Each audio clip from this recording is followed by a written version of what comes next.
আসসালামু আলাইকুম রহমতুল্লাহ। সুপ্রিয় শিক্ষার্থীবৃন্দ, আশা করি তোমরা সবাই ভালো আছো। এই ভিডিওটা তৈরি করছি অষ্টম শ্রেণীর শিক্ষার্থীদের জন্য। 2024 সালের অষ্টম শ্রেণী ডিজিটাল প্রযুক্তি বার্ষিক পরীক্ষার নমুনা প্রশ্নপত্রের সমাধান নিয়ে আজকে আমরা আলোচনা করব।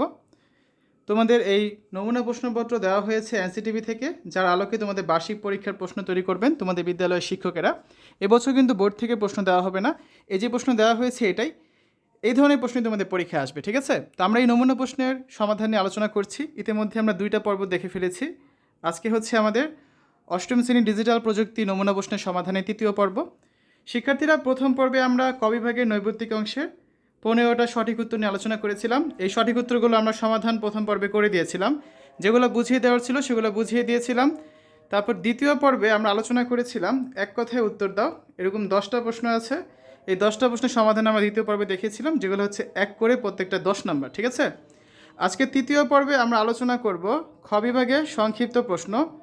এখানে তোমাদের মোট 10টা প্রশ্ন থাকবে, প্রত্যেকটা 2 নাম্বার করে। 10টা থেকে 10টারই অ্যান্সার করতে হবে। তো আমরা প্রথমে প্রশ্নগুলো দেখে নিই।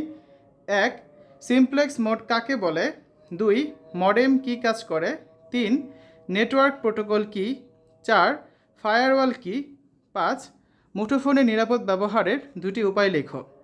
6 নাম্বার, কোনো ওয়েবসাইটে যোগাযোগের নাম্বার কোথায় পাওয়া যায়? 7 নাম্বার, ট্রুথ টেবিল কাকে বলে? 8, মেশিন কোড কী? 9, পাইথনে হ্যালো ওয়ার্ল্ড এর প্রিন্ট কমান্ড লেখো। এবং 10 নম্বর হচ্ছে ভ্যারিয়েবলের প্রথম বর্ণ হতে পারে এমন 2টি উদাহরণ লেখো, ঠিক আছে? তো আজকের এই পর্বে আমরা হচ্ছে এই 10টা সংক্ষিপ্ত প্রশ্নের সমাধান নিয়ে আলোচনা করব বা উত্তরগুলো দেখব।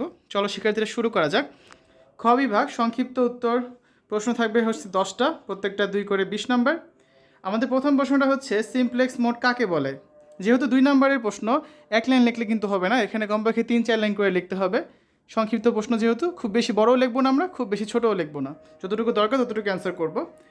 একমুখী ডেটা ট্রান্সমিশন পদ্ধতিকে সিমপ্লেক্স মোড বলা হয়। শুধুমাত্র একদিকে ডেটা প্রেরিত হয় সিমপ্লেক্স মোডে। সিমপ্লেক্স ডেটা ট্রান্সমিশনে একজন প্রাপক শুধুমাত্র ডেটা গ্রহণ করতে পারে, কিন্তু ডেটা পাঠাতে পারে না।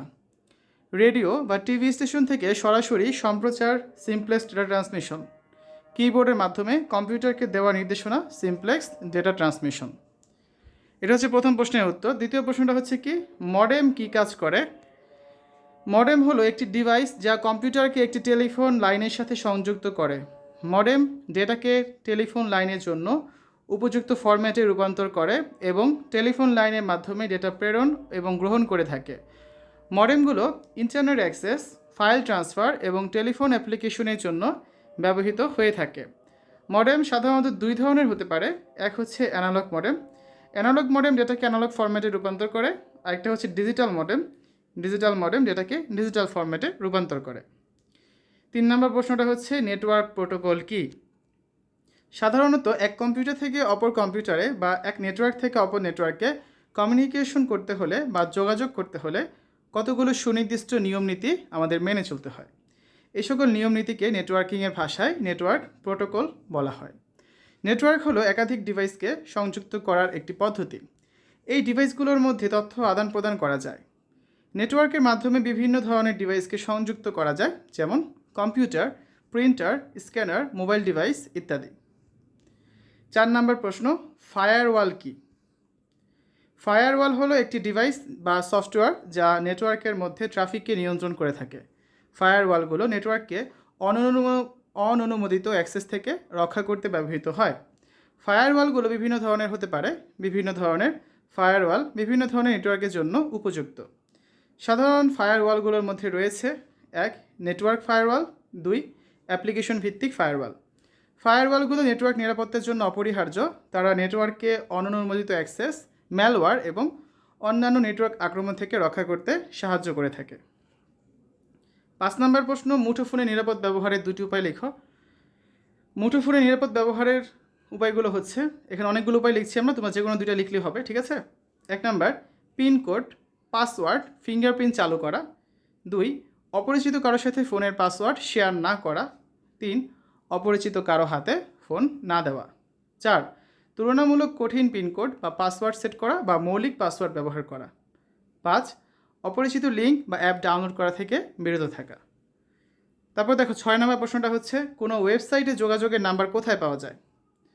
সরকারি যে কোনো সেবা আগের চেয়ে অনেক সহজে আমরা এখন ডিজিটাল প্রযুক্তি ব্যবহার করে নিতে পারছি। এখন আর কোনো সেবা নিতে অফিসে বা দূরে গিয়ে অনেক সময় ব্যয় করতে হচ্ছে না, আমরা ওয়েবসাইটের সাহায্য নিয়ে কিন্তু সেবাগুলো নিতে পারছি। সাধারণত কোনো ওয়েবসাইটের কন্ট্যাক্ট আস পেজ বা যোগাযোগ পৃষ্ঠায় যোগাযোগের নাম্বার এবং অন্যান্য তথ্য পাওয়া যায়। 7 নম্বর প্রশ্ন, ট্রুথ টেবিল কাকে বলে। ইনপুট ও আউটপুটের বিভিন্ন পরিণতিকে 1 এবং 0 এর মাধ্যমে একটি টেবিলে প্রকাশ করা যায়। এই টেবিল সবসময় আমাদের সত্য জানিয়ে দেয়, তাই একে ট্রুথ টেবিল বলা হয়। ট্রুথ টেবিল বা সত্য সারণী হলো একটি টেবিল যেটি লজিক গেট বা লজিক অপারেশনের ইনপুট এবং আউটপুটের মধ্যে সম্পর্ক দেখায়। এই টেবিলে ইনপুট এবং আউটপুট বাইনারি সংখ্যা 0 এবং 1 হিসেবে প্রকাশ করা হয়। ট্রুথ টেবিল বা সত্য সারণী ব্যবহার করে লজিক গেট বা লজিক অপারেশনের কার্যকারিতা বোঝা যায়। 8 নম্বর প্রশ্ন, মেশিন কোড কী। মূলত 0 আর 1 এর সমন্বয়ে তৈরি বাইনারি কোডকে মেশিন কোড বলা হয়, যা কম্পিউটার বুঝতে পারে। মেশিন কোডে রূপান্তরের ফলে আমাদের দেওয়া নির্দেশনাগুলো কম্পিউটার বুঝতে পারে এবং সেই অনুযায়ী কোনো কাজ সম্পাদন করতে পারে। এরপর দেখো 9 নম্বর প্রশ্নে রয়েছে পাইথনে হ্যালো ওয়ার্ল্ড এর প্রিন্ট কমান্ডটি লেখো। 1 নম্বরে আমাদের প্রথমে যে কাজটা করতে হবে, কম্পিউটারে পাইথন সফটওয়্যারটি ডাউনলোড ও ইনস্টল করতে হবে। 2, এরপর কোড লেখার জন্য থনিস সফটওয়্যারটি ডাউনলোড ও ইনস্টল করতে হবে। 3, থনিস সফটওয়্যার ইন্টারফেসটির সাথে পরিচিত হতে হবে যে কোথায় সফটওয়্যারটি কী কী রয়েছে। 4 নাম্বার, প্রিন্ট করার ফাংশন প্রিন্ট এর ব্যবহার সম্পর্কে জানতে হবে। 5, নিচের টেক্সটটি প্রিন্ট করার জন্য প্রোগ্রাম লিখি। তো যে টেক্সটটা আমরা প্রদর্শন করবো সেটা হচ্ছে কি হ্যালো ওয়ার্ল্ড।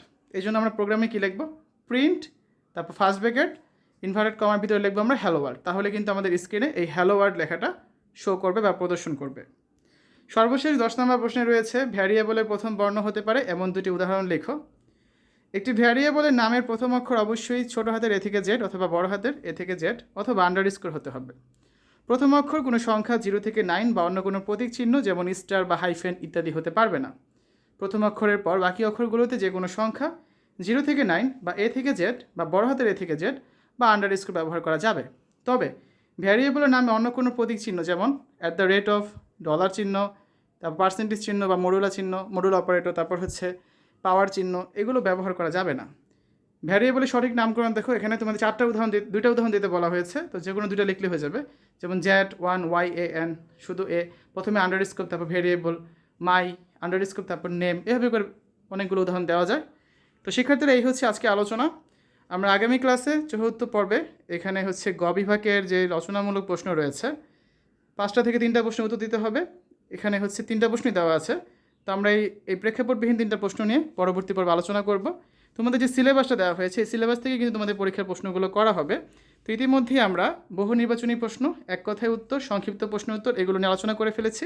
বাকি যেগুলো বাকি আছে এগুলোর সমাধানও খুব শীঘ্রই তোমরা পেয়ে যাবে। তার পরবর্তীতে আমরা হচ্ছে অধ্যায়ভিত্তিক সাজেশন আকারে কিছু ভিডিও দেবো। এই ভিডিওগুলো তোমরা দেখবে, আশা করি পরীক্ষার সর্বোচ্চ প্রিপারেশন নিতে পারবে। শিক্ষার্থীরা, আজকের এই ভিডিওটি আশা করি তোমাদের কাছে ভালো লেগেছে। পরবর্তী ভিডিওগুলো দেখার আমন্ত্রণ জানিয়ে আজ এখানে বিদায় নিচ্ছি। আল্লাহ হাফেজ।